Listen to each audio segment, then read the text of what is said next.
Hello everyone, welcome to maths classes by KV teacher. बच्चों, आज इस वीडियो में हम 8th क्लास मैथ्स के कुछ इंपॉर्टेंट एमसीक्यूज करने वाले हैं ऑफ ऑल दोज चैप्टर्स जो कि आपके PT1 में आ रहे हैं।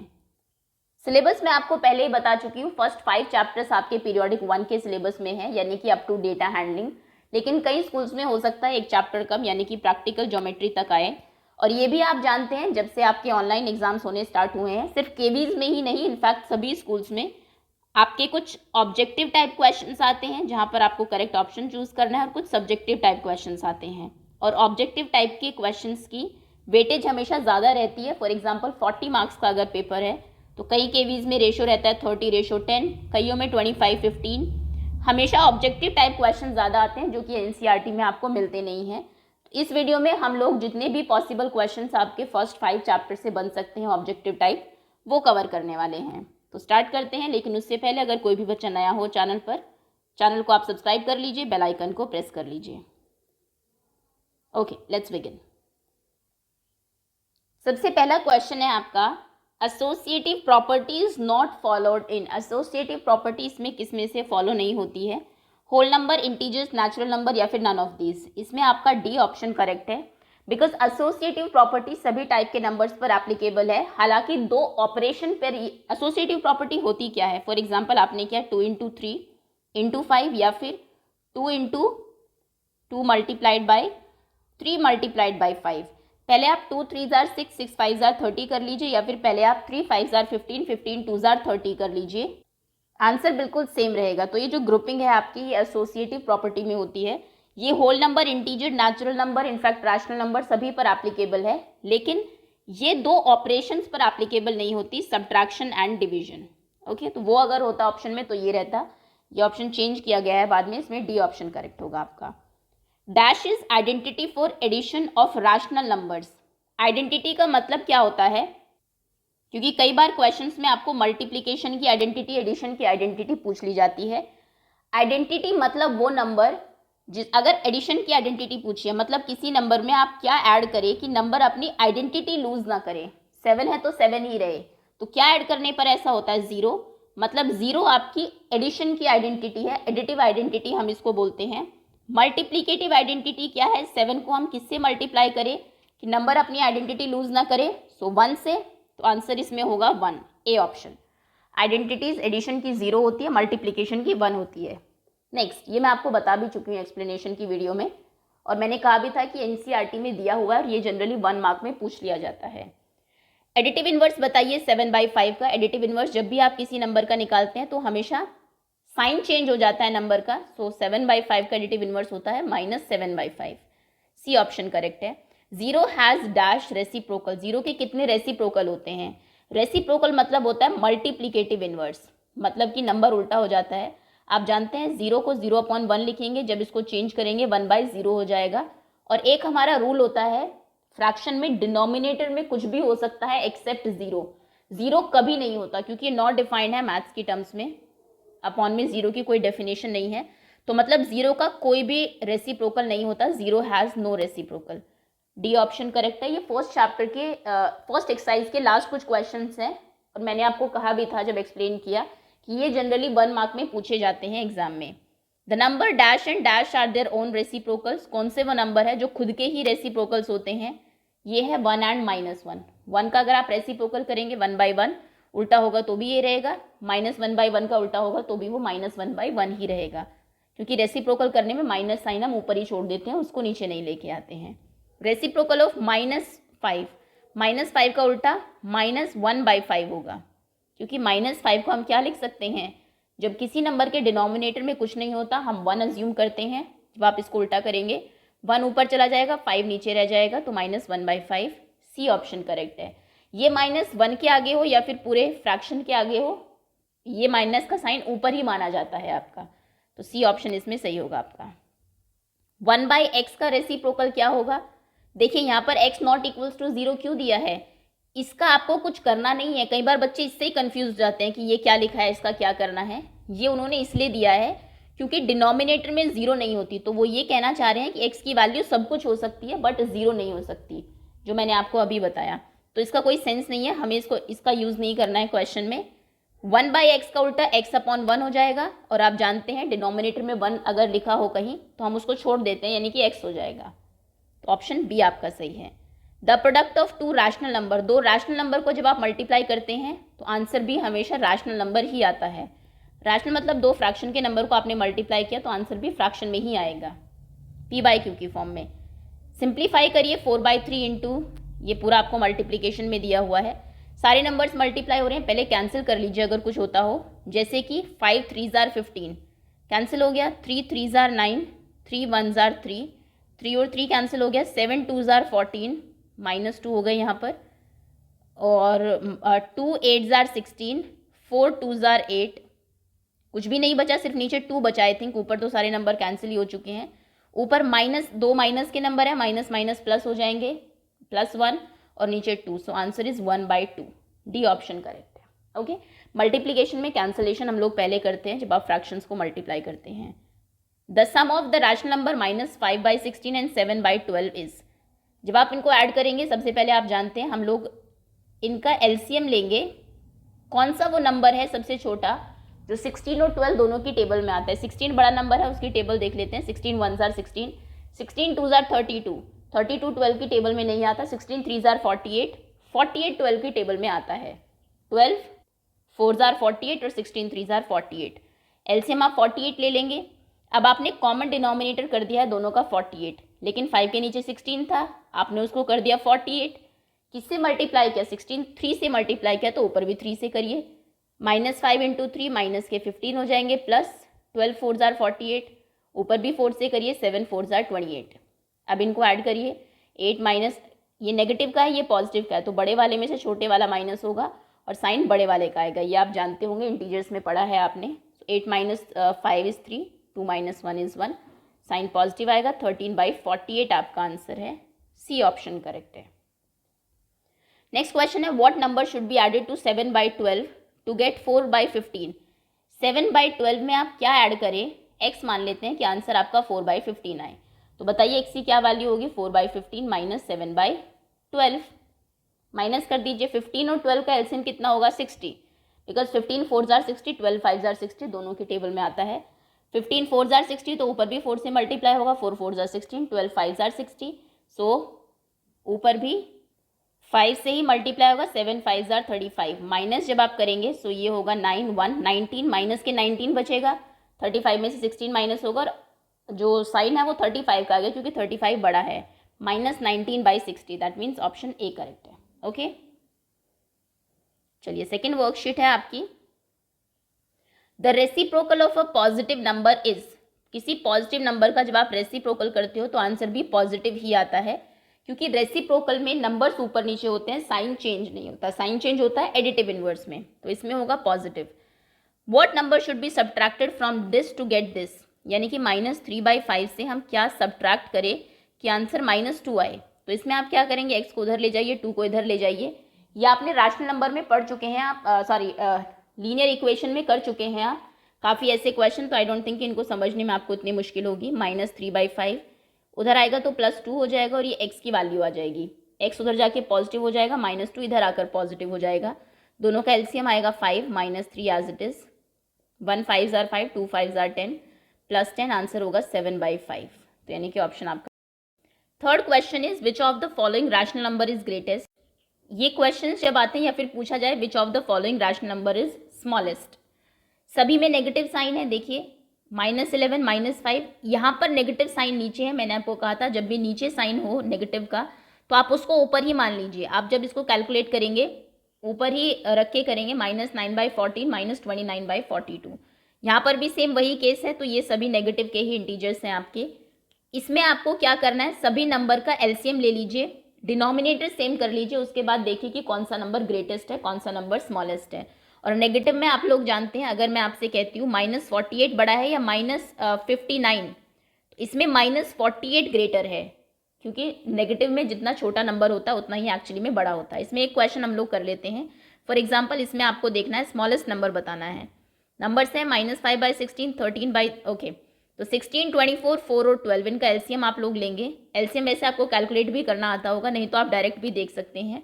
कौन सा वो नंबर है जो सबकी टेबल में आएगा, that is 48, 16 threes are 48, 24 twos are 48, 4 से भी कैंसिल हो जाएगा, 4 और 8, 4 1 ज़ार 4, 4 2 ज़ार 8, 12 ज़ार और 12 4 ज़ार 48। अगर आपको ऐसे डायरेक्ट नहीं पता लग रहा है तो आप 16, 24, -4 एंड -12 ऐसे लिखेंगे, कैंसिल करिए, 2 8 ज़ार 16। एलसीएम जैसे लेते हैं आप लोग, अब इतना टाइम नहीं है तो इसमें आपने एलसीएम लिया, 48 है सभी का। अब सभी नंबर लिख लीजिए, -5/16, -13/24, -3/4, माइनस ऊपर ही रखिए, एंड -7/12। हमें डिनोमिनेटर में सबके 48 करना है बिकॉज 48 हमारा एलसीएम है, 48 48। अब देखिए 48 करने के लिए किससे मल्टीप्लाई करना पड़ा, 16 3 ज़ार, 5 को भी आप 3 से करेंगे, 24 2 ज़ार, ऊपर भी 2 से करिए, 4 12 ज़ार, ऊपर भी 12 से करिए, 12 4 ज़ार, ऊपर भी 4 से करिए। सो 5 3 ज़ार 15, 13 2 ज़ार 26, 12 3 ज़ार 36 एंड 7 4 ज़ार 28। क्वेश्चन में पूछा गया था स्मॉलेस्ट नंबर बताइए, तो इसमें स्मॉलेस्ट अगर आपको निकालना है, आप नेगेटिव में सबसे बड़ा नंबर ढूंढेंगे कि नेगेटिव में नंबर जितना बड़ा होता है एक्चुअल में वो उतना ही छोटा होता है। 15 26 36 28, सबसे बड़ा कौन है इनमें, 36 नेगेटिव में, तो मतलब ये नंबर सबसे छोटा होगा। अगर आपसे पूछा जाता ग्रेटेस्ट सबसे बड़ा, तो सबसे बड़ा होता ये, यानी कि -5/16। ये सबसे स्मॉलेस्ट है, स्मॉलेस्ट, और ये है -3/4, यानी कि इसका आंसर -3/4 होगा, ऑप्शन सी करेक्ट होगा। ऐसे इसमें आपको एलसीएम निकालना है 42, 14, 7 और 28 का। इसमें एलसीएम 84 होगा, 42 2 ज़ार 84, 28 3 ज़ार 84, 7 और 14 दोनों से भी कैंसिल हो जाएगा। तो इसमें फिर से आप चेक करेंगे, सभी के डिनोमिनेटर इक्वल करके देख लेंगे। अगला क्वेश्चन है आपका सिंप्लीफिकेशन का, 2/3, -4/5, 7/15, -11/20 सॉल्व करना है आपको। डिनोमिनेटर सभी के डिफरेंट है, एलसीएम आप लोग लेंगे। एलसीएम कितना होगा इनका, 60, 23 ज़ार 60, 15 4 ज़ार 60, 5 और 3 से भी कैंसिल हो जाएगा। एलसीएम आपने 60 लिया। अब इस क्वेश्चन को हम लोग कैसे करते हैं, 3 को आपने 60 बना दिया, क्योंकि -2 के नीचे तो 3 था, आपने कॉमन डिनोमिनेटर ले लिया 60। किससे मल्टीप्लाई किया होगा 3 को 60 बनाने के लिए, 20 से, बिकॉज 23 ज़ार 60 होते हैं। अगर आपको नहीं पता तो 3 से डिवाइड करके भी आप देख सकते हैं कि किससे आपने मल्टीप्लाई किया है, 20। तो मतलब नीचे आपने 20 से मल्टीप्लाई किया तो ऊपर भी 20 से आप करेंगे, 22 ज़ार 40। आगे है, पहले साइन देख लीजिए, प्लस भी है और माइनस भी है। प्लस माइनस जब साइन होते हैं तो माइनस का साइन आता है, क्योंकि ये मल्टीप्लाई होंगे। 5 को 60 बना दिया, कितने 5 ज़ार 60, 12 5 ज़ार 60, तो ऊपर भी 12 से मल्टीप्लाई करेंगे, 12 4 ज़ार 48, 15 4 ज़ार 60, ऊपर भी 4 से करिए, 7 4 ज़ार 28, तो प्लस के 28 होंगे, 23 ज़ार 60, ऊपर 3 से करिए, 11 3 ज़ार 33। ये आपके आंसर्स हो गए, प्लस माइनस माइनस आएगा यहाँ। अब आपको क्या करना है, लाइक टर्म्स को ऐड कर दीजिए, प्लस वाला 40 है, प्लस 28 है, दोनों ऐड हो जाएंगे, 68 हो जाएंगे, -48 -33 ऐड हो जाएंगे, यह होगा 8 + 3 11, कैरी 1 4 5 6 7 8, -81 और अपॉन में 60। इसमें क्या होता है, एक नेगेटिव है एक पॉजिटिव है, तो बड़े वाले में से छोटे वाला नंबर माइनस होगा और बड़े वाले का साइन आएगा। 81 - 68 होगा 13/60, यानी कि आपका ऑप्शन बी करेक्ट है। Next is rational number 3/40 is equals to, 3/40 में से किसके इक्वल है। डेसिमल में डिवाइड आपको करना आता होगा, 3 को डिवाइड करिए 40 से, टेबल ही नहीं चल रही है, आपने 0 लगा के डेसिमल लगाया, डेसिमल के बाद एक 0 मिलती है, अभी भी टेबल नहीं चल रही है क्योंकि 30 छोटा है 40 से, 0 लगाया 0, 4 7 ज़ार 28, 4 8 ज़ार 32 तो ज़्यादा हो जाएगा, 4 7 ज़ार 28, 280 माइनस करेंगे तो 20 बचेगा, क्योंकि डेसिमल लगा हुआ है, डेसिमल के बाद एक 0 आपको मिलती ही है, 200 हो गया, 4 5 ज़ार 20, तो ये 200, 45 ज़ार 200, यानी कि आंसर होगा 0.075, ऑप्शन आपका डी करेक्ट है। A rational number between 3 and 4, 3 और 4 3 और 4 के बीच में इनमें से कौन सा एक रैशनल नंबर होगा। आपको एक रैशनल नंबर निकालना है, तो मैंने आपको कहा था आपको क्या करना है, 3/1 लिखेंगे, 4/1 लिखेंगे, एक निकालना है तो एक से एक ज़्यादा, यानी कि 2 से ऊपर और नीचे मल्टीप्लाई कर लीजिए, ये हो जाएगा आपका 3 2 ज़ार 6, 2 1 ज़ार 2, 4 2 ज़ार 8, 2 1 ज़ार 2, यानी कि 6/2 और 8/2। अब इनके बीच में एक नंबर निकालिए, इनके बीच में कौन सा नंबर होगा, 7/2, ऑप्शन आपका सी करेक्ट है। ये अगर आपको समझ में नहीं आ रहा है, किसी क्वेश्चन में कोई प्रॉब्लम है कि कैसे हुआ है, तो आप इसकी एक्सप्लेनेशन की वीडियो देख लीजिए, मैं अपलोड कर चुकी हूँ चैनल पर। एक रैशनल नंबर निकालिए 3/5 एंड 4/5 के बीच में। सो 3/5 4/5 डिनोमिनेटर तो दोनों के सेम है, लेकिन नंबर नहीं है, जब नंबर नहीं होते तो हम 2 से मल्टीप्लाई कर देते हैं, ये हो जाएगा 6/10, ये हो जाएगा 4 2 ज़ार 8/10। 6/10 और 8/10 इनके बीच में कौन सा नंबर है? 7/10, यानी कि बी ऑप्शन आपका सही है। The rational number lying between 1/2 and 3/4, 1/2, 3/4, LCM लीजिए पहले। 4 और 2 का एलसीएम 4 ही होगा, तो इसमें आपने 2 और 2 से मल्टीप्लाई किया 4 बनाने के लिए, ये हो गया 2/4। एलसीएम सेम हो गया 3/4 और 2/4, लेकिन बीच में कोई नंबर नहीं है, तो फिर आप किससे मल्टीप्लाई करेंगे? 2 से। फिर से 2 से मल्टीप्लाई हम करेंगे तो ये हो जाएगा 4/8, ये हो जाएगा 6/8। 4/8 और 6/8 के बीच में कौन सा नंबर है? 5/8। मल्टीप्लीकेटिव इनवर्स ऑफ 3/40 इज, इसका मल्टीप्लीकेटिव इनवर्स होगा 40/3, सो एक नंबर होगा क्योंकि ऑप्शंस में कुछ और नहीं है। नो, 40/3 स्पेसिफिक नंबर होगा, सो इसमें नन ऑफ दीज आप लगाएंगे। एनी नंबर ऐसा नहीं है कि कोई भी नंबर हो सकता है। ये थे फर्स्ट चैप्टर के क्वेश्चन आंसर्स, क्योंकि 2 ही एक्सरसाइज है, 2 वर्कशीट में फिनिश हो गए। अब हम आते हैं सेकेंड चैप्टर पर, लीनियर इक्वेशन इन 1 वेरिएबल। सबसे पहले कुछ इक्वेशंस आ सकती है जो आपको सॉल्व करनी हो, जिसमें सिंगल वेरिएबल है और एक ही साइड है। ये तो बहुत आसान है सॉल्व करना। 2x - 3 = 7। 1 by 1 आप जो आपके नंबर्स हैं राइट साइड में लेके जाएंगे ताकि एंड में इधर सिर्फ x बचे और उसकी वैल्यू आ जाए। सबसे पहले 3 उधर जाएगा, 2x = 7 + 3, तो 2x हो जाएगा आपका 10, x हो जाएगा 10/2 यानी कि 5। x की वैल्यू 5 है, ऑप्शन आपका सी करेक्ट है। विच of the following is not a linear equation, इनमें से कौन सी लीनियर इक्वेशन नहीं है? लीनियर के लिए सबसे पहले पावर 1 होनी चाहिए, उतना आपको ध्यान नहीं देना। इक्वेशन के लिए इक्वल्स टू समथिंग होना चाहिए। लीनियर इक्वेशन है, ये भी इक्वेशन है, ये भी इक्वेशन है, ये इक्वेशन नहीं है क्योंकि इसमें इक्वल्स टू कुछ नहीं दिया हुआ, तो यहाँ पर डी ऑप्शन करेक्ट है। 5x + 3 इटसेल्फ कोई इक्वेशन नहीं है। सॉल्व करना है 2y + 9 = 4 को, तो इसमें आप लिखेंगे 2y + 9 = 4। 9 उधर जाकर माइनस होगा, 2y = 4 - 9, 2y = -5, तो y हो जाएगा -5/2। -5/2 ऑप्शन में नहीं है, so none of these, D option correct होगा। अगेन आपको सॉल्व करना है। सबसे पहले आप इसको इधर लाएंगे, x/3 = होगा -3/2। 5/2 जब इधर आएगा, यहाँ 5/2 प्लस हो रहा था, इधर आएगा तो माइनस हो जाएगा। x/3 = -3/2 - 5/2, एलसीएम 2 ही रहेगा। -3 और -5 -8 हो जाएगा, ये कैंसिल होगा तो -4 होगा। x/3 -4 है तो x -4 × 3, 3 यहाँ अपॉन में उधर जाएगा तो मल्टीप्लाई हो जाएगा। 4 3 = 12, तो x हो जाएगा हमारा -12। बी ऑप्शन करेक्ट है। फिफ्थ क्वेश्चन है 15/4 - 7x = 9।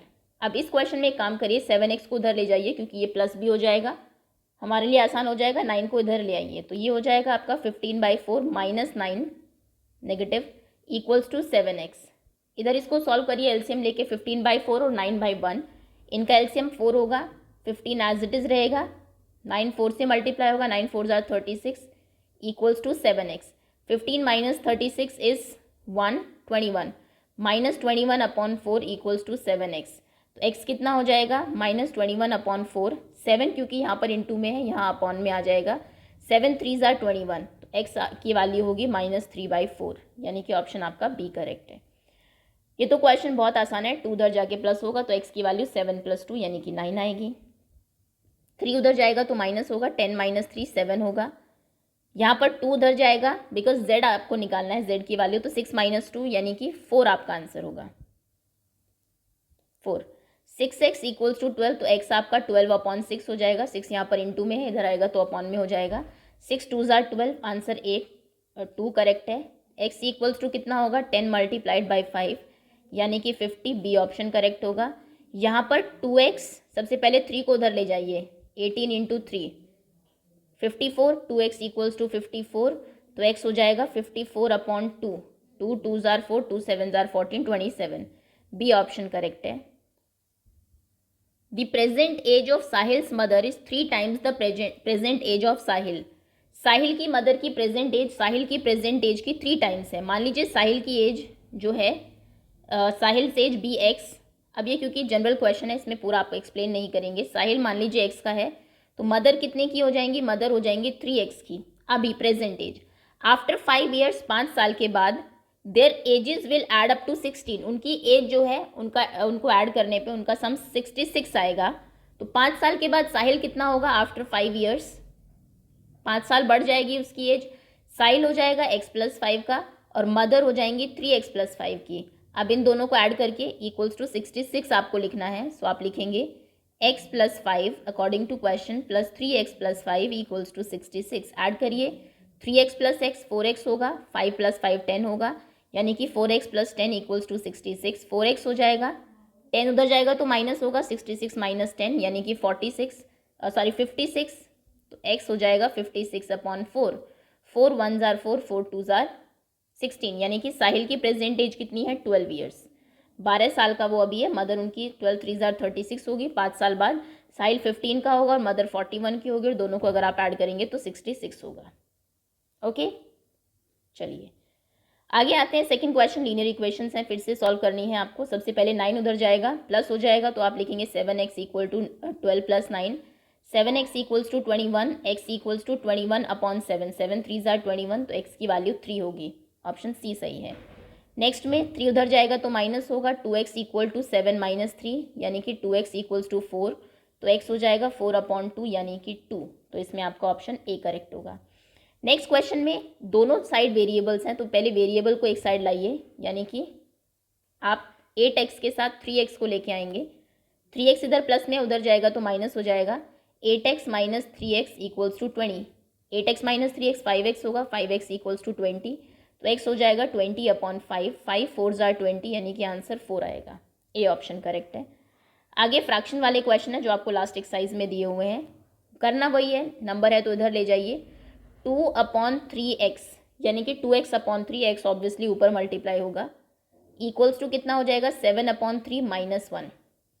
7/3 में से 1 माइनस करिए, 3 1s are 3, 7 माइनस 3 यानी कि 4, ये हो जाएगा 4/3। तो x की वैल्यू कितनी हो जाएगी 2/3। जब उधर जाएगा तो उल्टा हो जाएगा, अगर आप एक साथ ले जाना चाहे फ्रैक्शन को। अगर आप अलग अलग ले जाना चाहते हैं, पहले 3 जाएगा मल्टीप्लाई होगा और फिर 2 जाएगा अपॉन में आएगा। लेकिन अगर आप फ्रैक्शन को एक साथ ले जाते हैं तो इक्वल साइन क्रॉस करते ही उसका रेसिप्रोकल हो जाता है। 3 से 3 कैंसिल, 2 2s are 4, तो x की वैल्यू कितनी होगी 2। ऑप्शन ए सही है आपका। अगला क्वेश्चन है, दोनों तरफ आपके वेरिएबल्स हैं। x/4 plus x/6 equals to x minus 7। पहले इनका एलसीएम ले लेते हैं। लेफ्ट हैंड साइड वाले दो नंबर्स हैं 6 और 4, एलसीएम 12 होगा। 4 3s are 12, ऊपर 3 से मल्टीप्लाई हुआ, ये 3x हो गया, प्लस 6 2s are 12, 2x हो गया equals to x minus 7। 3x plus 2x 5x हो जाएगा, 5x/12 equals to x minus 7। 12 को उधर ले जाइए, मल्टीप्लाई हो जाएगा, 5x equals to 12 into x minus 7। Multiply करिए 12 से, ये हो जाएगा 12x। 12 7s are 84 minus 84 equals to 5x। अब एक काम करिए, 84 को इधर ले आइए क्योंकि प्लस में हो जाएगा, और 5x को उधर ले जाइए क्योंकि 12 में से 5 आपको माइनस करना ईजी रहेगा, रादर देन कि आप 12 को इधर ला के नेगेटिव करें। तो ये हो जाएगा आपका -84 equals to 12x minus 5x। तो 12x minus 5x is 7x। 7x equals to -84, sorry plus 84, इधर आएगा तो प्लस हो जाएगा, तो x की वैल्यू हो जाएगी 84/7। 7 1s are 7, 7 2s are 14, answer will B 12। A option correct है। अगला क्वेश्चन है, इसका सोल्यूशन आपको निकालना है। जब दोनों तरफ फ्रैक्शंस में नंबर है तो आप सबसे पहले क्रॉस मल्टीप्लाई कर देते हैं।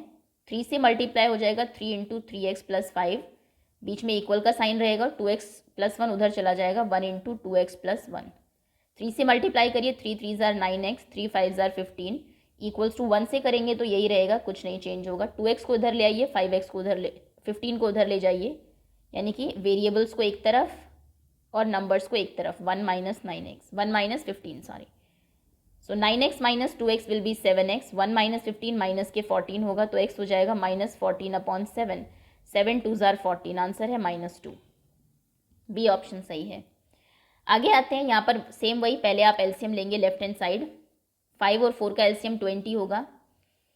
20 5 से इधर मल्टीप्लाई होगा, 4 से इधर 5 से करेंगे तो ये हो जाएगा 5x प्लस 6 5s are 30। 4 से इधर करेंगे तो 4x, 4 3s are 12 and equals to में 5x माइनस 4 अपॉन में 8 है। तो 5x प्लस 4x ऐड करेंगे 9x, 30 माइनस 12 करेंगे तो दिस विल बी प्लस के 18 अपॉन में 20 equals to 5x minus 4 upon 8। इसके बाद हम लोग क्रॉस मल्टीप्लिकेशन करेंगे, काफ़ी लेंदी क्वेश्चन है ये। 8 से करेंगे, 8 9s are 72, x 18 8s are 124, equals to 20 से इधर मल्टीप्लाई करेंगे, 25 ज़ार 100 एक्स माइनस 24 ज़ार 80। ओके 80 को इधर ले आते हैं, प्लस हो जाएगा 72x को उधर ले जाते हैं। So 124 plus 80 equals to 100x minus 72x। Oh God, काफ़ी लेंथी क्वेश्चन है। चलिए 124 में 80 ऐड करेंगे, 0 plus 4 is 0, 8 plus 2 is 10, 0 carry 1, 1 plus 1 is 2, 204 equals to 100 में से 72 को माइनस करेंगे, 100x minus 72x will be 8 and एक सेकेंड, इसमें एक मिस्टेक हो गई है, 18 8 ज़ार 144, so this should be 144 plus 80, that means 224 and 100 minus 72x 28x। अब x की वैल्यू कितनी होगी, x इक्वल्स टू 224 अपॉन में 28। नाउ 28 8 ज़ार 224, आंसर विल बी 8। एक बार फिर से इसको बता देती हूँ क्योंकि काफ़ी लेंदी हो गया क्वेश्चन। सबसे पहले आपको क्या करना है, यहाँ पर आपने एलसीएम लिया दोनों नंबर्स का, 20 एलसीएम आया, 5 से इधर मल्टीप्लाई किया क्योंकि नीचे 5 इंटू 4 एलसीएम है, तो आप फिर उसके बाद क्रॉस मल्टीप्लाई यहाँ पर कर सकते हैं। इसको सॉल्व किया तो ये आया, उसके बाद क्रॉस मल्टीप्लीकेशन की, फिर नंबर्स को आप एक तरफ लेके गए, वेरिएबल्स को एक तरफ, फाइनली आपका आंसर आया है 8। दैट मीन्स ऑप्शन आपका ए करेक्ट होगा यहाँ। ये तो इजी है, इसमें आप पहले 3 को उधर लेकर जाएंगे, 8x इक्वल्स टू 27 माइनस 3 यानी कि 24, 8x इक्वल्स टू 24, तो x हो जाएगा आपका 24 अपॉन 8, 8 3 ज़ार 24 यानी कि x की वैल्यू 3 है, ए ऑप्शन करेक्ट है।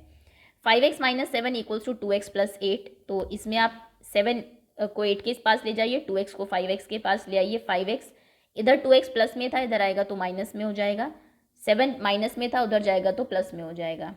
5x minus 2x is 3x, 8 plus 7 is 15, तो x हो जाएगा 15/3, 3 5 ज़ार 15 यानी कि सी ऑप्शन करेक्ट है। The perimeter of a rectangle is 13 centimetre. एक रेक्टेंगल का पेरीमीटर आपको दिया हुआ है, विड्थ इतनी है तो लेंथ बताइए। अब पेरीमीटर आप जानते हैं क्या होता है, 2 इंटू लेंथ प्लस ब्रेथ, तो चलिए इसमें वैल्यू रख देते हैं। विड्थ दी हुई है 2 into length plus breadth equals to perimeter, 2 into length हमें निकालनी है प्लस ब्रेथ यानी कि विड्थ आपको दी हुई है होल टू 3/4। पहले इसको मिक्स्ड से चेंज कर लीजिए इम्प्रॉपर में, 4 2 ज़ार 8, 8 प्लस 3 11 यानी कि 11/4 इक्वल्स टू पेरीमीटर, पेरीमीटर कितना है 13। ओके 2 से मल्टीप्लाई करिए, 12 प्लस 11 इंटू 1/4 जब हम करेंगे, 11/4 इंटू 2 करेंगे तो ये 11/2 हो जाएगा इक्वल्स टू 13। 11/2 को इधर ले आइए तो ये हो जाएगा आपका 12 इक्वल्स टू 13 माइनस 11/2, 2 एलसीएम आया, 13 2 ज़ार 26, 26 माइनस 11 विल बी 26 माइनस 10 होगा 16 और एक और माइनस करेंगे तो 15, 15/2, 12 इक्वल्स टू 15/2 है तो L हो जाएगा 15/2 इंटू 2 यानी कि 15/4, तो इसका आंसर है 15/4। इसको चेंज करिए मिक्स्ड में, 15/4, 15 को डिवाइड करेंगे 4 से, 4 3 ज़ार 12, 13 14 15, 3 बचेगा यानी कि होल 3 एंड 3/4, ये आपका आंसर है। ऑप्शन आपका ए सही है यहाँ पर। नेक्स्ट क्वेश्चन है आपका 11th। Bansi has 3 times as many rupees coins as he has 5 rupee coin. 5 रुपये के कॉइन बंसी के पास जितने हैं उसके 3 गुना 2 वाले हैं, तो मान लीजिए 5 वाले x हैं तो 2 वाले कितने हो जाएंगे 3x। इफ़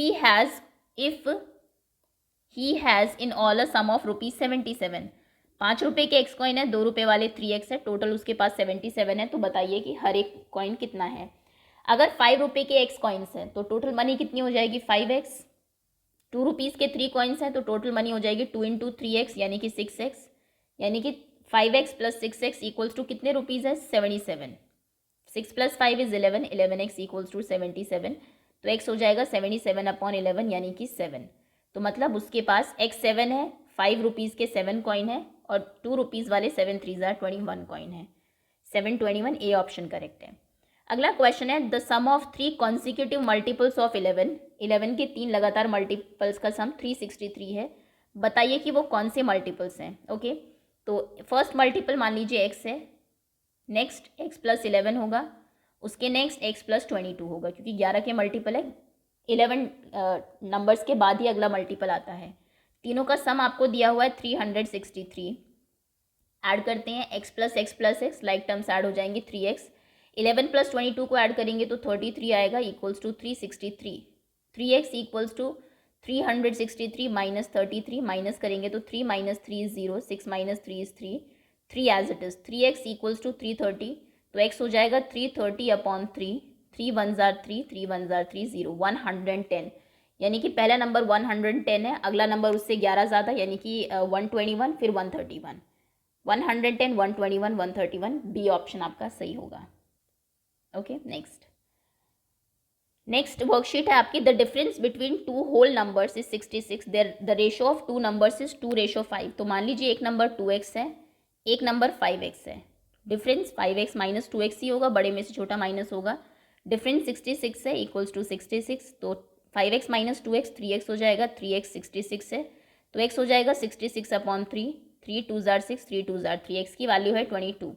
तो नंबर्स क्या होंगे, पहला नंबर होगा 5 इंटू 22 क्योंकि 5x था, 22 5 जार 110, दूसरा होगा 22 इंटू 2 यानी कि 44। तो नंबर है 110 एंड 44, ऑप्शन ए सही है आपका। सम ऑफ टू नंबर्स इज 95, दो नंबर्स का सम 95 है। If one number exceeds the other by 15, मतलब एक नंबर दूसरे से 15 ज़्यादा है। मान लीजिए एक नंबर x है तो नेक्स्ट उससे 15 एक्सीड कर रहा है, 15 आगे है, मतलब नेक्स्ट नंबर x प्लस 15 होगा। दोनों का सम 95 दिया हुआ है तो ऐड कर दीजिए, x plus 15 equals to 95। Add करेंगे x प्लस एक्स, 2x हो जाएगा, 2x plus 15 equals to 95, 2x equals to 95 minus 15, 15 minus करेंगे, 5 माइनस 5 0, 9 माइनस 1 8, 80, 2x 80 है तो x हो जाएगा 80 अपॉन 2 यानी कि 40। मतलब कि पहला नंबर 40 है, दूसरा उससे 15 ज़्यादा है यानी कि 55। तो 40 और 55 इसका आंसर है, कोई भी नहीं है ऑप्शन में, none of these, D option correct है। Next, two numbers are in ratio 5:3, एक नंबर 5x होगा, दूसरा नंबर 3x होगा। दे डिफर बाई 18, दोनों का डिफरेंस 18 है, मतलब 5x माइनस 3x, डिफरेंस 18 है, 5x माइनस 3x 2x हो जाएगा, 2x 18, x हो जाएगा 18 अपॉन 2 यानी कि 9, x की वैल्यू 9 है तो 5x यानी कि 9 इंटू 5 45 और 9 इंटू 3 27। सो नंबर्स होंगे आपके 45 एंड 27, ए ऑप्शन करेक्ट है। Next is 3 consecutive integers add up to 51। Consecutive मतलब होता है लगातार, तो मान लीजिए पहला नंबर x है, दूसरा आप लेंगे अगला number x plus 1, x plus 2, ये 3 लगातार नंबर है, तीनों का सम आपको 51 दिया हुआ है, तो तीनों को ऐड कर लीजिए, ऐड करके 51 आ रहा है। अब नंबर्स बताने हैं आपको, x प्लस एक्स 3x हो जाएगा, 2 प्लस 1 3 हो जाएगा, सो 3x plus 3 equals to 51, 3x हो जाएगा, 3 माइनस होगा सबसे पहले उधर जाएगा तो माइनस 3 यानी कि 48, 3x 48 है तो x हो जाएगा 48 अपॉन 3, 3 1 जार 3, 3 6 जार 18 यानी कि 16। सो नंबर्स हो जाएंगे 16 17 एंड 18। ये कैसे आंसर है, इनका तो सम 51 आ ही नहीं सकता इतने बड़े, और कॉन्जिक्यूटिव भी नहीं दिए, तो ये तो तीनों ही ऑप्शन में एक भी सही नहीं है, डी ऑप्शन करेक्ट है। The sum of 3 consecutive multiples of 8 is 8 8 8, 3 लगातार मल्टीपल्स हैं 8 के, तीनों का सम 8 8 8 है। तो अगर आपने एक x लिया है, अगला आप x प्लस 8 लेंगे, नेक्स्ट आप x प्लस 16 लेंगे, क्योंकि 8 का अगला मल्टीपल 8 ऐड करके आता है। जब आप टेबल भी लिखते हैं, कई बार आपको टेबल अगर नहीं आती है तो बचपन में आप करते थे ना, 8 ऐड करके नेक्स्ट नंबर लिख लेते थे एग्जाम में, तो यहाँ पर भी वही है। अगर 3 मल्टीपल है, पहला आपको पता है तो नेक्स्ट आप 8 प्लस करके निकाल सकते हैं, नेक्स्ट आप उसमें 8 मतलब 16 ऐड करके निकाल सकते हैं। क्वेश्चन में कहा है तीनों का सम है 8 8 8। ओके, x प्लस एक्स ये हो जाएगा 3x, और 8 प्लस 16 ये हो जाएगा आपका 24 इक्वल्स टू 8 8 8। माइनस करिए, 3x इक्वल्स टू 8 8 8, 24 माइनस करना है इसमें से, 8 minus 4 is 5, 8 minus 4 is 3 4 sorry, 8 minus 2 is 6 and 8 864, 3x equals to 864, तो x हो जाएगा 864 अपॉन 3, 3 2 जार 6 7 8 24 हो गया, 3 8 जार 24, 2 बचा, 3 8 जार 24, 288। तो अगेन कोई भी एक भी ऑप्शन सही नहीं है, चलिए नन ऑफ दीज ही होगा। वैसे भी इनमें से ऐड करके किसी को 88 आ ही नहीं रहा है, ठीक है, नन ऑफ दीज करेक्ट है। नेक्स्ट सॉल्व करना है आपको 2x माइनस 3। अगर ऐसा नहीं सोचना है, कई बार बच्चों को ऐसा लगता है कि ऑप्शन में ही नहीं है, शायद हमारा आंसर नहीं आया, अप्रॉक्स 5% ऐसा भी होता है क्वेश्चंस में कि एक्चुअली में आंसर जो है वो नन ऑफ दीज ही होता है। Next is 2x minus 3 equals to x minus 2, x को उधर ले जाइए, 3 को इधर ले जाइए, 2x उधर जाएगा तो माइनस हो जाएगा x, 3 इधर आएगा तो प्लस हो जाएगा, 2 plus 3। 2x minus x is x, 2 plus 3 is 5, x की वैल्यू 5 है, डायरेक्ट आंसर निकल गया, सी ऑप्शन करेक्ट है। 3x उधर जाएगा तो 2x माइनस का हो जाएगा, ये तो बहुत इजी क्वेश्चन है, equals to 18, 3x minus 2x हुआ x, x इक्वल्स टू 18।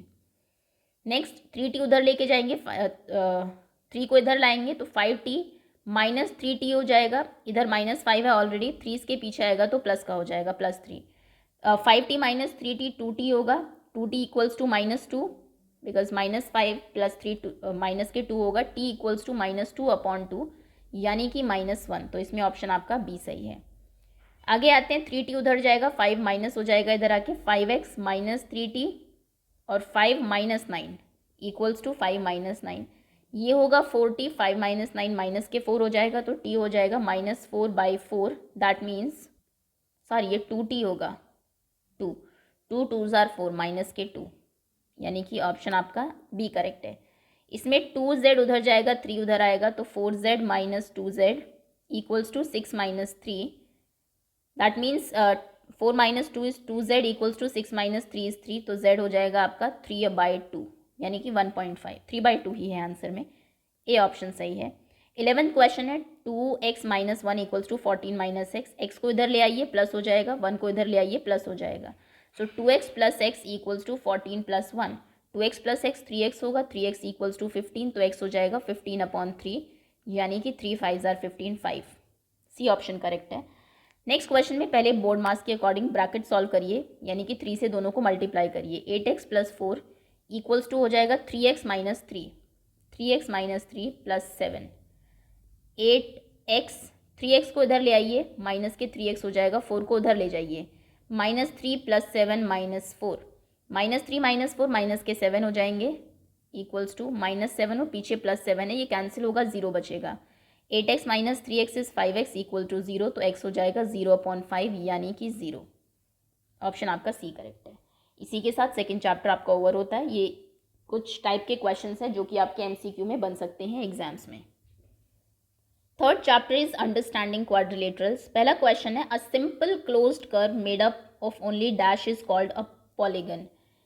एक पॉलीगन के लिए देखिए 3 कंडीशन होती है। सबसे पहले तो वो क्लोज्ड होना चाहिए, made up of straight line होना चाहिए, सीधी लाइन से बनना चाहिए, कोई भी कर्व उसमें नहीं होना चाहिए, और मिनिमम 3 लाइंस होनी चाहिए। ऑब्वियसली ट्रायंगल से ही हमारे पॉलीगन स्टार्ट होते हैं, तो जो आपके क्लोज्ड कर्व पॉलीगन तब कहलाएंगे जबकि वो स्ट्रेट लाइन से बनेंगे, सी ऑप्शन करेक्ट है।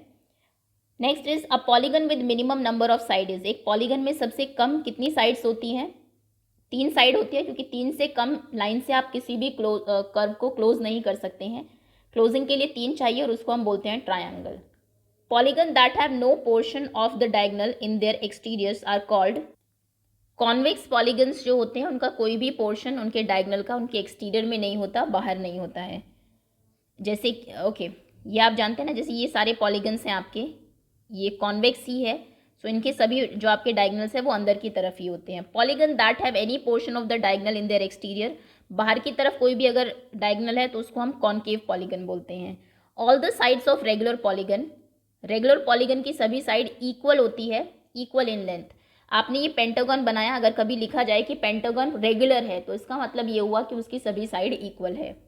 All the angles of regular polygon are, regular polygon के सभी एंगल भी इक्वल मेजर के होते हैं, साइड इक्वल होगी तो एंगल्स भी इक्वल होंगे।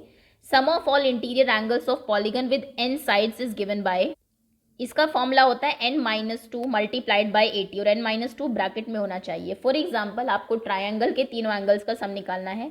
ट्रायंगल में साइड 3 होती है तो आप लिखेंगे 3-2 इंटू 180, 3-2 यानी कि 1, 1 इंटू 180 यानी कि 180, तो हमें पता लग गया ट्रायंगल के तीनों एंगल्स का सम 180 होता है। तो ये सम का फॉर्मूला है, इंपॉर्टेंट भी है, इसको आप लर्न भी कर लीजिए और वैसे भी आ सकता है MCQ में भी। नेक्स्ट क्वेश्चन है, maximum number of right angles in right angle triangle. Right angle triangle में सिर्फ एक ही राइट एंगल हो सकता है, क्योंकि 2 हो जाएंगे तो उनका सम 180 हो जाएगा, और ट्रायंगल के तीनों एंगल का सम 180 होना चाहिए। 2 का ही 180 हो गया तो थर्ड एंगल 0 नहीं हो सकता। Sum of all interior angle of parallelogram, parallelogram के सभी इंटीरियर एंगल का सम 360 ही होता है। इनफैक्ट किसी भी पॉलीगन के इंटीरियर किसी भी क्वाड्रिलेटरल के इंटीरियर एंगल का सम 360 ही होगा, चाहे वो स्क्वायर हो, रेक्टेंगल हो, रोम्बस हो, पैरेललोग्राम हो या फिर ट्रेपीजियम हो। Sum of all interior angle of a convex polygon of side 7, 7 side होगी तो कितना सम होगा, तो फॉर्मूला लगा लीजिए 7 - 2 इंटू 360 इंटू 180। 7 - 2 5 होता है, 5 इंटू 180, 18 5 जार 90 यानी कि 900। 7 साइड है तो इंटीरियर एंगल का सम 900 होगा।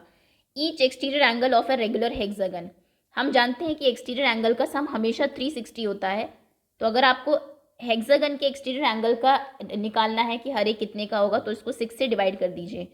इसके सभी एंगल 60 डिग्री के होते हैं। डी ऑप्शन करेक्ट है। Number of sides in a regular polygon is 15। Exterior angle बताइए, तो जैसा मैंने कहा 360 को डिवाइड कर दीजिए 15 से, एक्सटीरियर एंगल निकल जाएगा। 15 1 जार 15, 15 4 जार 60, 15 2 जार 30 टेबल चलेगी, सॉरी 2 जार 30, 6 बचा 60, 15 4 जार 60 यानी कि 24। ए ऑप्शन सही है। How many diagonals does have a convex quadrilateral, एक क्वाड्रिलेटरल कॉन्वेक्स क्वाड्रिलेटरल, हमारे सारे क्वाड्रिलेटरल कॉन्वेक्स ही होते हैं, और इसमें how many diagonals does have in a regular hexagon. देखिए डायगोनल्स मैं आपको बता ही देती हूँ, ट्रायंगल्स में 0 डायगोनल्स होते हैं, एक भी नहीं होता। क्वाड्रिलेटरल्स जो हैं उसमें 2 डायगोनल्स होते हैं। पेंटागन जो है हमारा 5 साइड्स वाला, उसमें 6 डायगोनल्स होते हैं। No, pentagon has 5 only, 5। और हेक्सागन में 9 डायगोनल्स होते हैं, 1 2 3 4 5 एंड 6। हेक्सागन में 9 डायगोनल्स होंगे। ओके, बस इतना आपको लर्न होना चाहिए। तो नेक्स्ट है हेक्सागन, हेक्सागन में 9 होते हैं, कोई भी ऑप्शन में 9 है नहीं, that means D option correct है। How many diagonals does have in a triangle, मैंने बताया 0 है। आगे आते हैं नेक्स्ट वर्कशीट में। The measure of each interior angles of a regular polygon is 140। एक रेगुलर पॉलीगन है जिसके सभी एंगल्स जो हैं वो 140 के हैं। नंबर ऑफ साइड्स बताइए कि कितनी है, ये थोड़ा सा ट्रिकी क्वेश्चन है। मान लीजिए नंबर ऑफ साइड्स x हैं या फिर n है, कितनी भी ले लीजिए, x साइड्स हैं। एक एंगल अगर n ले लेते हैं, चलिए, क्योंकि n का ही फॉर्मूला भी है हमारे पास। एक एंगल अगर 140 का है तो n साइड्स में n एंगल्स होंगे, तो सभी एंगल्स का सम 140n होगा। According to question some 140n होगा, लेकिन हमारे पास भी सम का फॉर्मूला है जो कहता है n - 2 इंटू 180 हमारा फॉर्मूला होता है। दोनों को इक्वेट कर दीजिए और यहाँ से n की वैल्यू फाइंड करिए कि कितनी होगी। सो चलिए 180 से मल्टीप्लाई करते हैं पहले। 140n equals to 180 into n, 180n, 180 into 2 करेंगे तो माइनस के 360 होगा। 140n को उधर ले जाइए, 360 को उधर ले आइए, 360 इधर आएगा तो प्लस होगा। 180n माइनस 140n, माइनस करेंगे तो ये 40n हो जाएगा। 40n इक्वल्स टू 360, तो n यहाँ से 360 अपॉन 40, 4 9 जार 36 यानी कि n की वैल्यू 9 होगी, मतलब उस पॉलीगन में 9 साइड्स हैं। इसका मतलब ऑप्शन सी करेक्ट है। नेक्स्ट है विच of the following polygon is convex. Polygon 2 type के होते हैं, कॉन्वेक्स एंड कॉन्केव। इनमें से कॉन्वेक्स आपको बताना है। ये तो कोई पॉलीगन ही नहीं है क्योंकि इसकी एक साइड कर्व है। पॉलीगन को सभी साइड स्ट्रेट चाहिए। अब कॉन्केव अगर आपको देखना है जिसमें बाहर की साइड कुछ केव जैसा बन रहा हो, जैसे ये है ना, यहाँ पे आप रुक सकते हैं, कॉन्केव है, लेकिन इसमें एक भी केव नहीं है बाहर की तरफ, तो ये आपका कॉन्वेक्स पॉलीगन है, सी। केव गुफा जिसको बोलते हैं एक तरीके से, इसमें भी केव्स हैं, तो इसमें ये आपका कॉनकेव पॉलीगन है, यहाँ पर सी ऑप्शन करेक्ट होगा। नेक्स्ट है कॉनकेव पॉलीगन ढूंढना है। ये दोनों पॉलीगन्स ही नहीं है। ये पॉलीगन है लेकिन ये कॉन्वेक्स है क्योंकि इसमें बाहर की साइड कोई भी ऐसी साइड नहीं है जो अंदर की तरफ हो, तो कॉनकेव नहीं होगा। इसमें केव्स बन रही है, ये रही है, तो सी ऑप्शन करेक्ट होगा। वैसे कॉनकेव की डेफिनेशन ये नहीं होती, मैं सिर्फ समझाने के लिए बता रही हूँ। कॉनकेव में केव होता है और इसमें केव जैसा ऐसा बनता है, सिर्फ इसीलिए। नेक्स्ट क्वेश्चन है find the value of x. ये आपको एक क्वाड्रिलेटरल दिया हुआ है 4 साइड वाला। 4 साइड वाले के सभी एंगल्स का सम 360 होता है, ये हमने पढ़ा है। तो इसमें 3 एंगल्स आपको दिए हुए हैं, 4th मिसिंग है। इनका सम देख लीजिए कितना है, 120 130 250 हो गया, 250 और 50 300। इन तीनों का सम 300 है, तो 4th एंगल ऑब्वियसली 60 का होगा, तभी सभी का सम 360 होगा। डी ऑप्शन सही है। अ quadrilateral which has 2 pair of adjacent side equal but unequal opposite side. 2 pair of adjacent side, ये इसके बराबर होती है, ये इसके बराबर होती है, इसको हम बोलते हैं काइट। सी ऑप्शन करेक्ट है। इसमें x की वैल्यू आपको बतानी है। ये हमारा पेंटागन है, 5 साइड्स हैं इसमें, और क्योंकि सभी साइड्स इक्वल है, सभी एंगल भी इक्वल होंगे, x x x x x, तो यानी कि 5x सभी का सम हो जाएगा। और पेंटागन के सभी एंगल्स का सम 540 होता है। x की वैल्यू हो जाएगी 540 अपॉन 5, 5 1 जार 5, 4 पे टेबल नहीं चलेगी, 0, 5 8 जार 40, 108 डिग्रीज का सम होगा, इसका एक एंगल होगा। सी ऑप्शन सही है। नेक्स्ट क्वेश्चन है आपका the value of x in the following figure. इसमें एक्स की वैल्यू बताइए। तीनों साइड्स इक्वल है और ये आपका एक ट्रायंगल है। ट्रायंगल में 3 एक्सटीरियर एंगल्स होते हैं और एक्सटीरियर एंगल का सम हमेशा 360 है। जब भी आपको कभी एक्सटीरियर एंगल निकालना हो तो 360 को डिवाइड कर दीजिए नंबर ऑफ साइड से। नंबर ऑफ साइड्स 3 है, 3 से डिवाइड करेंगे, 3 1s are 3, 3 2s are 6, 120 इसका आंसर है, ए ऑप्शन सही है। एक पैरेललोग्राम जिसके एंगल्स 90 हो जाए, ये आपका पैरेललोग्राम होता है। इसमें और रेक्टेंगल में बस इतना ही डिफरेंस है कि उसके एंगल 90 होते हैं, इसके नहीं होते। उसके डायगोनल्स इक्वल है, इसके नहीं होते। बस अगर इसके भी एंगल 90 हो जाए, मतलब ये बिल्कुल सीधा हो जाए, तो ये क्या बन जाएगा, ये एक रेक्टेंगल बन जाएगा। एक पैरेललोग्राम जिसकी सारी साइड इक्वल हो जाए तो ये एक रोम्बस हो जाता है, बी ऑप्शन करेक्ट है। Diagonals of rhombus bisect each other eight dash angle. देखिए सिर्फ 2 ही क्वाड्रिलेटरल हमारे ऐसे हैं जिनके डायगोनल्स एक दूसरे को 90 डिग्री पे बाइसेक्ट करते हैं, बाकी और ये प्रॉपर्टी किसी में नहीं मिलती। और ये करते हैं रोम्बस के और स्क्वायर के। स्क्वायर और रोम्बस इन दोनों के जो डायगोनल्स हैं वो एक दूसरे को बाइसेक्ट तो करते ही हैं।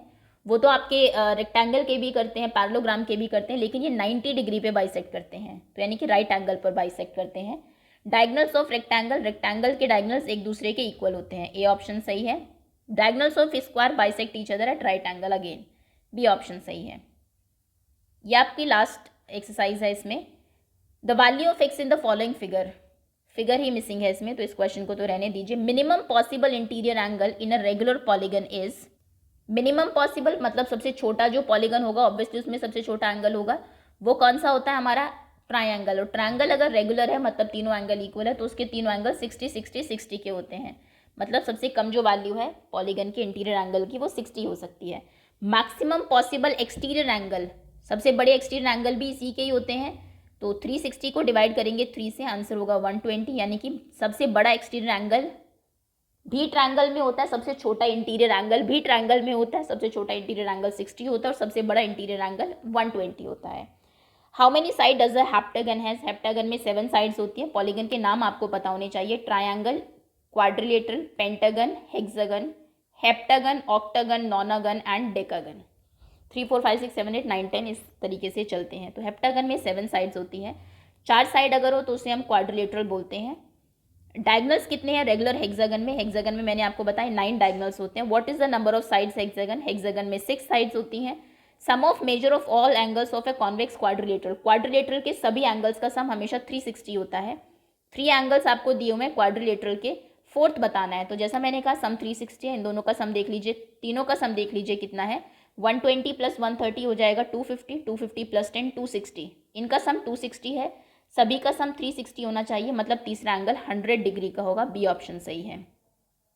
Opposite angle of a parallelogram, parallelogram के ऑपोजिट एंगल हमेशा इक्वल होते हैं, ये इसके बराबर होता है। और एडजेसेंट एंगल का सम 180 होता है, यानी कि वो सप्लीमेंट्री एंगल्स होते हैं। पेरीमीटर ऑफ दिस पैरेललोग्राम, इस पैरेललोग्राम का आपको पेरीमीटर बताना है। पैरेललोग्राम में ऑपोजिट साइड इक्वल होते हैं, ये 12 है तो ये भी 12 होगा, ये 7 है तो ये भी 7 होगा। और इसका पेरीमीटर क्या होगा, सभी साइड्स का सम, मतलब 7 + 12 + 7 + 12, 7 + 12 19 और ये भी 19, यानी कि 38 इसका पेरीमीटर हो जाएगा, सी ऑप्शन सही है। Diagonals of square are perpendicular bisector होते हैं, एक दूसरे के डायगोनल्स जो होते हैं स्क्वायर के बाइसेक्ट भी करते हैं और 90 डिग्री पे करते हैं, मतलब परपेंडिकुलर भी है और एक दूसरे को इक्वली डिवाइड भी कर रहे हैं। Parallelogram with side of equal length, parallelogram की अगर सारी साइड्स इक्वल हो जाए तो उसे रोम्बस कहेंगे। How many measurement can determine a quadrilateral uniquely, ये 5 वेज होते हैं इसके, 5 मेजरमेंट्स हैं, angles, vertices, lines, diagonals and 4 sides obviously. Next, diagonals of parallelogram are dash to each other, diagonals के जो पैरेललोग्राम है उसके डायगोनल्स बराबर नहीं होते, परपेंडिकुलर भी नहीं होते, हालांकि वो बाइसेक्ट जरूर करते हैं। सो दैट्स ऑल, ये थे आपके कुछ important multiple choice question from chapter 3। Chapter 4 से MCQ का कोई क्वेश्चन ऐसा बन नहीं रहा है क्योंकि प्रैक्टिकल ज्योमेट्री का क्वेश्चन है। इसमें जो क्वेश्चन आएगा वो आपका सब्जेक्टिव टाइप आएगा, आपको कोई भी इस तरीके से फिगर दे दी जाएगी कि इसका कंस्ट्रक्शन करिए और वो आपको कंस्ट्रक्ट करके पिक्चर्स भेजनी होगी अपनी टीचर को। सो दैट इज़ वाई हम लोग इसको कवर नहीं कर रहे हैं MCQ के केस में। अब हम आते हैं नेक्स्ट चैप्टर पर, डेटा हैंडलिंग। डेटा हैंडलिंग में आपको बार ग्राफ, पाई चार्ट और आपके जो टेबल है सभी को रीड करना आना चाहिए अच्छे से। यहाँ पर आपको एक बार ग्राफ दिया हुआ है, ये बता रहा है marks obtained by a student in 2005, 6 and 6, 7 में सब्जेक्ट वाइज। 5, 6 में उसने इतने मार्क्स स्कोर किए, मैथ्स में 30, और फिर अगले साल उसने मैथ्स में 60 मार्क्स स्कोर किए। ऐसे ही सोशल साइंस में पहले उसने 50 किए, अगले साल 55, क्योंकि बीच में है ये, 60 तक नहीं जा रहा है, 55। ओके, अब क्वेश्चन है ये, in which subject has performance improved the most, किस सब्जेक्ट में परफॉर्मेंस सबसे ज़्यादा इम्प्रूव्ड हुई है। तो ये आपको इसीलिए ही बार ग्राफ बनाए जाते हैं कि देखते ही पता लग जाए। सबसे ज़्यादा जो इम्प्रूवमेंट है, जो जंप हमें दिखाई दे रहा है, वो मैथ्स में दिखाई दे रहा है। ए ऑप्शन सही है। In which subject has the performance deteriorated, किस सब्जेक्ट में परफॉर्मेंस इनफैक्ट कम हुई है, तो ऐसा इंग्लिश में हुआ है, इंग्लिश। नेक्स्ट में किस सब्जेक्ट में परफॉर्मेंस एट पार, मतलब उतना ही है, हाईएस्ट है, that is in Hindi, Hindi में इक्वल है। Next, find the marks obtain bye maths, obtain in maths by the student in 5-6। 5-6 का ये वाला है, यानी कि फर्स्ट वाला 5-6 हमें शो कर रहा है। मैथ्स के मार्क्स आपको बताने हैं। 5-6 में, मैथ्स में उसके 30 मार्क्स थे, सो ए ऑप्शन करेक्ट है। मार्क्स ऑब्टेन बाय मैथ्स इन 6-7 में, 2006-7 में मैथ्स में उसने कितने मार्क्स स्कोर किए, 60, 30 to 60, यानी कि बिल्कुल डबल हो गया है।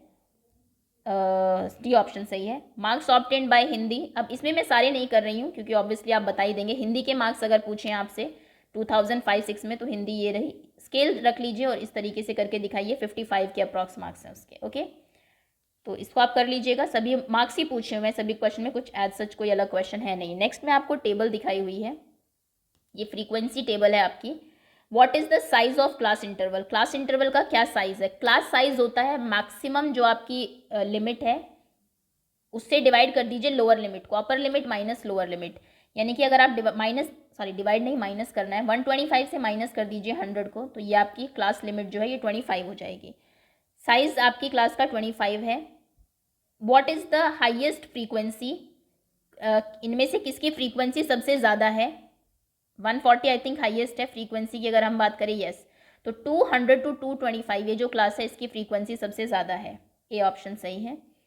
What is the which class has the lowest frequency, सबसे कम फ्रीक्वेंसी आई थिंक 25 है। 25 से कम नहीं, 20 भी है, 20 से कम आई थिंक कोई नहीं है। तो 300 to 325, 300 to 325 बी ऑप्शन सही है। अपर लिमिट क्या है इसकी, इस क्लास इंटरवल की, ये वाली लिमिट अपर लिमिट होती है, ये वाली लिमिट लोअर लिमिट होती है, तो इसकी अपर लिमिट 275 है। Which two class have same frequency, किन टू क्लासेस की सेम फ्रीक्वेंसी है। 55-55 ये दोनों सेम है, यानी कि 150 175 and 225 250।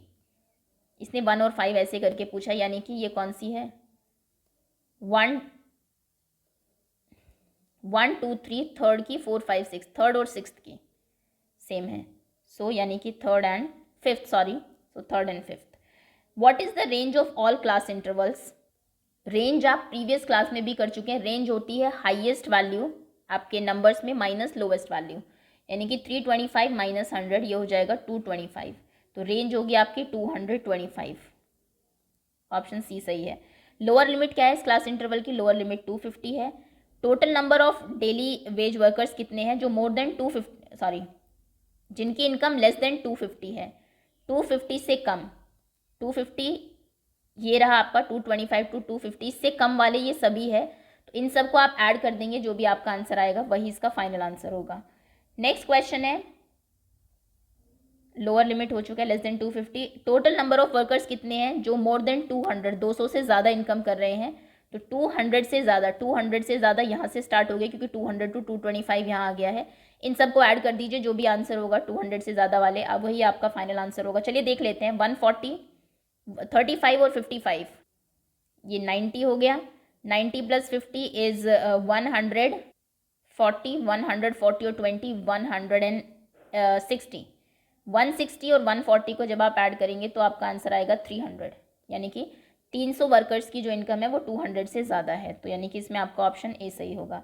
Total number of workers जिनकी इनकम बिटवीन 150 एंड 250 है, सो 150 यहाँ से शुरू है एंड 250 यहाँ, तो मतलब आपको इन सबको ऐड करना है, तो इनके बीच की जो इनकम है वो आपको पता लग जाएगी। That's all. आगे आपको ये एक हिस्टोग्राम दिया हुआ है। बार ग्राफ और हिस्टोग्राम में डिफरेंस ये होता है कि एक तो इसमें दोनों तरफ नंबर्स होते हैं, दूसरी चीज़ ये जॉइंट होता है। अब क्वेश्चन कह रहा है यहाँ पर आपको इन्फॉर्मेशन क्या दी हुई है कि कितने बच्चे कितने घंटे टीवी देखते हैं। 1 to 2 आवर्स, 1 से 2 घंटे कितने बच्चे टीवी देखते हैं, 4, 2 से 3 घंटे 8, 3 से 4 घंटे 22, इस तरीके से ये है। For how many hours did the maximum number of students watch TV, सबसे ज़्यादा जो बच्चे हैं वो कितने घंटे टीवी देखते हैं, 4 से 5, सो 4 to 5। How many student watch TV for less than 4 hours, 4 घंटे से कम, मतलब 22 + 8 + 4, 22 + 8 30, 30 + 4 34, तो 34 बच्चे ऐसे हैं जो कि 4 घंटे से कम टीवी देखते हैं. How many students spend more than 5 hours in watching TV, 5 से ज़्यादा, 5 से ज़्यादा मतलब कि ये दोनों आपको बार्स लेने हैं, 6 + 8 यानी कि 14. For how many hours did the minimum number of students watch TV, सबसे कम जो बच्चे हैं वो कितना टाइम टीवी देखते हैं, सबसे कम इसमें जो बार है दैट इज़ 4, और उसमें 1 to 2 आवर्स में ऐसे हैं, 4 ही बच्चे ऐसे हैं जो सिर्फ 1-2 घंटे टीवी देखते हैं, यानी कि मिनिमम में 1 to 2 आएगा. How many students spend less than 5 hours in TV watching, 5 से कम टीवी कितने घंटे देखते हैं बच्चे, कितने बच्चे देखते हैं, 22, 32, 8 और 4, इनको आप ऐड कर देंगे. इनका सम हम कर चुके हैं, इनका सम 34 था, 34 और 32 हो जाएगा 66. दैट मीन्स यहाँ पर डी ऑप्शन सही है.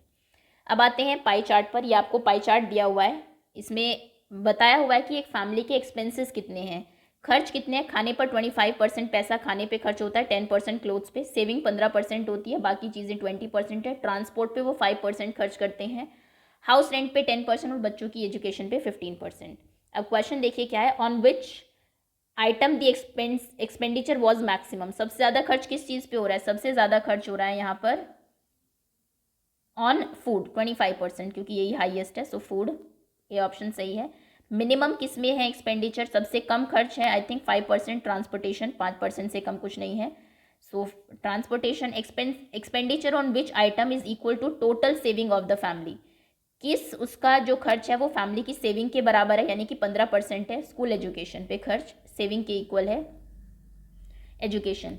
Expenditure on which item is equal to total saving of house rent, house rent की सेविंग के बराबर, हाउस रेंट के बराबर कौन सा एक्सपेंस है, क्लोथ्स. ये दोनों आपस में इक्वल है. ये तो बहुत ईजी क्वेश्चन है. क्वेश्चन भी यहाँ से शुरू होते हैं. अगर फैमिली की इनकम 3000 है, व्हाट इज द मंथली, अगर सेविंग 3000 है सॉरी, तो मंथली इनकम बताइए. अब सेविंग कितनी थी, इनकम की सेविंग थी 15%, तो मान लीजिए इनकम x है, तो सेविंग कितनी हो जाएगी 15%, यानी कि 15/100 ऑफ x इक्वल्स टू 3000. तो यहाँ से x की वैल्यू आएगी 3000 into 100 upon 15. 15 2s are 30, 200 into 1000 यानी कि 20,000, यानी कि 20,000 इनकम होगी फैमिली की. बी ऑप्शन सही है. What is monthly expenses on clothes, अगर 20,000 इनकम है, क्लोथ्स पे कितना वो खर्च करता है 10%, तो 20,000 का 10% बताइए कितना होगा 10/100 यानी कि 2000. तो क्लोथ्स पे फिर वो 2000 खर्च करेंगे. 2000. What is monthly expenses on education, education पे भी 15% था आई थिंक, तो 2000 का 15% निकाल दीजिए, 20,000 का सॉरी 15% ऑफ 20,000, 0 0 0 0, 15 2s are 30 और 00 यानी कि 3000. सो 3000 सही है. अब बाकी क्वेश्चन भी इसी के बेसिस पर है, जिसका भी आपको एक्सपेंसेस पूछा हुआ है, %% अपॉन में 100 इंटू 20,000 आपको करने हैं. जैसे कि लास्ट क्वेश्चन हम लोग देख लेते हैं. What is the monthly expenditure on education for food. ये तो क्वेश्चन की कोई सेंस नहीं बनी. ये हो सकता है कि एजुकेशन पे कितना ज़्यादा, फूड पर कितना ज़्यादा खर्च हो रहा है दैन एजुकेशन, या फिर एजुकेशन एंड फूड पर कितना खर्च हो रहा है. एजुकेशन पर कितना है वैसे 15% यानी कि 3000, फूड पर है 25% यानी कि 5000. तो आई थिंक डिफरेंस ही पूछा हुआ है यहाँ पर कि डिफरेंस कितना है. सो डिफरेंस, नो डिफरेंस भी नहीं है. एजुकेशन फॉर फूड छोड़ दीजिए, इस क्वेश्चन की कोई सेंस नहीं है. So that's all. इसी के साथ जो क्वेश्चंस हैं आपके रिलेटेड टू हिस्टोग्राम वो फिनिश होते हैं. लास्ट टॉपिक हमारा बचा है विच इज़ प्रोबेबिलिटी. प्रोबेबिलिटी आप जानते हैं क्या होती है, फॉर्मूला क्या है, favourable outcomes upon total outcomes. पहला क्वेश्चन है what is the probability of getting number 5. आपने क्या किया, कार्ड रखे हैं मार्क्ड विद 1 to 25, 1 से 25 तक नंबर उनके ऊपर लिखे हुए हैं, उनको एक बॉक्स में डाल दिया, अच्छे से मिक्स कर दिया. अब आप उनमें से एक कार्ड निकालते हैं, तो क्या चांसेस है कि 5 आएगा. अब कितने 5 है आपके बॉक्स में, एक ही 5 है और टोटल 25 कार्ड्स हैं, तो उसकी प्रोबेबिलिटी 1/25 होगी. Probability of getting a number less than 11, 11 से छोटा नंबर आएगा. 11 से छोटे कितने नंबर है 10, क्योंकि 1 to 10 सभी नंबर्स लेस देन 11 होते हैं, तो 10/25 हो जाएगा. इसको शॉर्टेस्ट फॉर्म में करिए, 5 2s are 10, 5 5s are 25, 2/5. D option सही है. Probability of getting a number greater than 25, greater than 25 क्योंकि आपके बॉक्स में है ही नहीं तो इसकी प्रोबेबिलिटी 0 होगी। मल्टीपल ऑफ 5, मल्टीपल ऑफ 5 कौन कौन से 5, 10, 15, 20 एंड 25, मतलब कि 5 नंबर जो है वो मल्टीपल ऑफ 5 है तो प्रोबेबिलिटी हो जाएगी 5/25 यानी कि 1/5। ऑप्शन आपका डी सही होगा। What is the probability of getting an even number? 1 to 25 में इवन नंबर कितने हैं? 2, 4, 6, 8 ये आपके इवन नंबर्स होते हैं। 10, 12, 14, 16, 18, 20, 24, 20, 22 एंड 24 काउंट कर लीजिए। 1, 2, 3, 4, 5, 6, 7, 8, 9, 10 एंड 11, 12, 12 आउट ऑफ 25 उसमें से इवन नंबर है, सो प्रोबेबिलिटी 12/25 हो जाएगी। ऑड नंबर्स, अगर 25 में से 12 नंबर ऑड है, 12 नंबर इवन है तो 13 ऑड होंगे ऑब्वियसली, सो इसकी प्रोबेबिलिटी 13/25 हो जाएगी।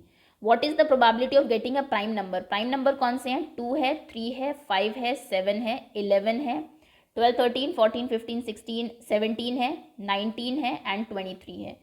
1, 2, 3, 4, 5, 6, 7, 8 यानी कि 8 आउट ऑफ 25 प्राइम है तो उसकी प्रोबेबिलिटी 8/25 हो जाएगी। Probability of getting a number divisible by 5, 3 के कितने मल्टीपल्स हैं उसमें? 3, 6, 9, 3 4s are 12, 3 5s are 15, 18, 21, 24 यानी कि 1, 2, 3, 4, 5, 6, 7, 8 8 नंबर 3 के मल्टीपल्स हैं, 8/25 प्रोबेबिलिटी हो जाएगी। अपॉन में 25 ही रहेगा। 4 के देख लीजिए कितने मल्टीपल है और 7 के कितने हैं? 7 1s are 7, 7 2s are 14, 3s are 21, 3 ही है, सो 3/25। Okay, so that's all students, ये थे आपके सभी important question of class 8। Hopefully topic आपको थोड़े से क्लियर हुए होंगे, क्विकली रिवाइज भी हो गया होगा और ये भी पता लगा होगा आपकी कितनी प्रिपरेशन है, आपको कितने क्वेश्चंस इनमें से आते हैं। Thank you so much for watching and all the very best for your exams.